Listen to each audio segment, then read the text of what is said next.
Bonjour à tous et bienvenue dans cette vidéo sur les outils de description d'un système chimique. Je parlerai dans cette vidéo du cas de la quantité de matière d'un gaz et de la notion de volume molaire. Un gaz est un état physique dans lequel les constituants se déplacent dans toutes les directions de l'espace et occupent tout le volume disponible.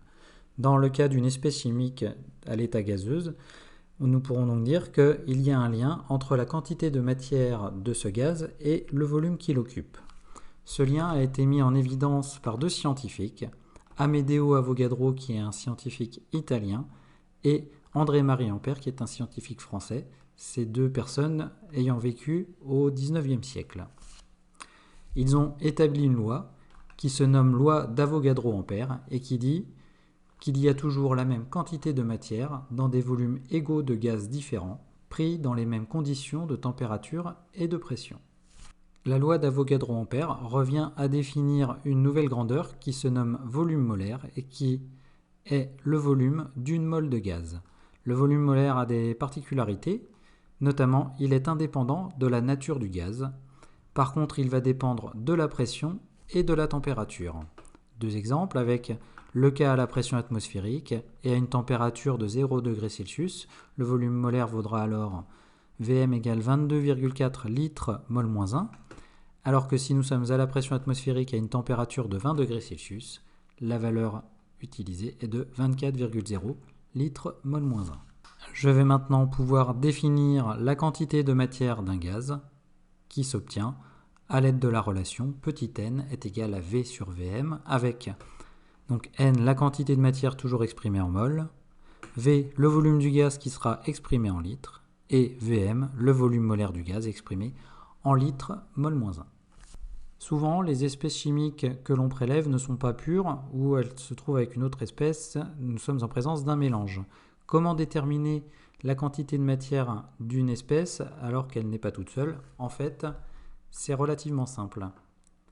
La quantité de matière d'une espèce chimique peut être déterminée qu'elle soit pure ou dans un mélange. À partir du moment où, pour l'espèce chimique considérée, on connaît sa masse, son volume, ou alors le pourcentage massique ou le pourcentage volumique dans le mélange, il est toujours possible de déterminer sa quantité de matière. Je vais illustrer ces notions de quantité de matière de gaz et notion de mélange avec un exemple dans le cas d'une quantité de matière de dioxygène inspirée. Donc je vais considérer quelqu'un qui se trouve sur un bateau pendant une plongée. Le débit d'air inspiré à la surface sera donc D égale 15 litres par minute. La durée d'une plongée sera à peu près d'environ delta T égale 50 minutes. Et le pourcentage volumique de dioxygène dans l'air est de 21%. Donc je vais avec ça déterminer tout d'abord le volume d'air inspiré par la personne qui reste sur le bateau. Donc le volume d'air sera égal au débit d'air inspiré fois le temps de la plongée, D fois delta T, ce qui me donne un volume d'air de 750 litres. Une fois le volume obtenu, maintenant je vais pouvoir déterminer la quantité de matière d'air inspirée par la personne. Donc la relation est N est égal à V sur Vm. Je remplace par les valeurs numériques et notamment pour le volume molaire, je considère que je me trouve à 20 degrés Celsius et à la pression atmosphérique, donc je vais utiliser une valeur de 24,0 litres mol moins 1. Ce qui me donne 750 sur 24,0, donc 31,3 mol par litre. J'ai trois chiffres significatifs ici, 3 ici, donc j'en garde 3 à la fin. Ensuite, une fois la quantité de matière d'air obtenue, maintenant ce que je souhaite c'est avoir la quantité de matière de dioxygène.